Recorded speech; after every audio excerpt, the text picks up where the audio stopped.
তৃণমূলের মহিলা কর্মীদের হাতে ঝেঁটা লাথি এ সমস্ত দেখার আগেই বাংলার ভোটাররা দেখলেন রাজ্যের এক তৃণমূল প্রার্থীকে ঝেঁটা দেখানো হচ্ছে। পূর্ব মেদিনীপুরের ময়না, সেখানে প্রচারে বেরিয়েছিলেন তৃণমূলের প্রার্থী ওই চন্দন মণ্ডল।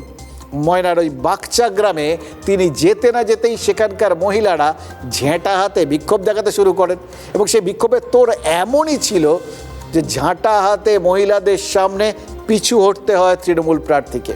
আর বিজেপি বলছে যেহেতু বাকচা গ্রামে মানুষজন বিজেপিকে ভোট দেওয়ায় লক্ষ্মীর ভাণ্ডার থেকে বঞ্চিত হয়েছিলেন, তাই সেই বঞ্চনার যোগ্য জবাব পেয়েছেন তৃণমূল প্রার্থী।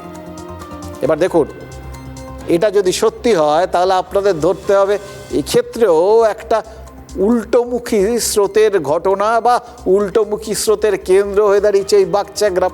কারণ গোটা রাজ্যেই তো এই লক্ষ্মীর ভাণ্ডার একটা সরকারি প্রকল্প, সমস্ত মহিলাদেরই পাওয়ার কথা। সেখানে একটা বিশেষ অঞ্চল, একটা বিশেষ গ্রাম, যেটার ওই পূর্ব মেদিনীপুরের ওই বাকচা গ্রাম, তার পঞ্চায়েতটা হচ্ছে বিজেপির দখলে।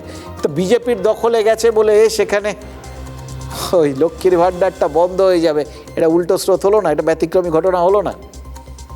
আবার দেখুন, অবশ্য দোষ তাদের যে খুব কম আছে এরকম না।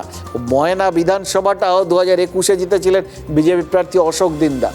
অশোককে এবারও প্রার্থী করেছে বিজেপি। মানে ময়নায় বিজেপির বিরুদ্ধে যাদের লড়াই, সেই তৃণমূলের স্থানীয় নেতারাই ওই বাকচার মহিলাদের লক্ষ্মীর ভাণ্ডারের টাকাটা আটকে দেন বলে অভিযোগ উঠেছে। মানে স্রোতটা প্রথমে তারাই ঘুরিয়েছিলেন, এইটা হচ্ছে বিজেপির অভিযোগ। মামলা মোকদ্দমাও হয়েছিল এবং গত 23শে জানুয়ারি কলকাতা হাইকোর্টের প্রধান বিচারপতির বেঞ্চ এই নিয়ে রাজ্য সরকারের রিপোর্ট পর্যন্ত চেয়েছিল এবং সেই সঙ্গে রাজ্যকে এটাও বলে দিয়েছিল যে কোনো অজুহাতেই যেন এই বাকচার মহিলাদের প্রকল্পের টাকা থেকে বঞ্চিত না করা হয়।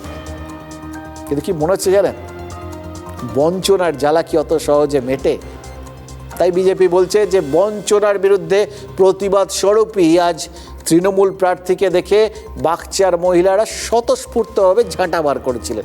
মমতা বন্দ্যোপাধ্যায় বিজেপির বুথ দখল রুখতে তৃণমূলের মহিলা কর্মীদের ঝাঁটা রেডি করতে বলেছিলেন। আর ময়নায় তৃণমূলের প্রার্থীকে দেখে ঝাঁটা হাতে মহিলারা প্রায় ওয়ার রেডি, মানে মারমুখী হয়ে উঠলেন।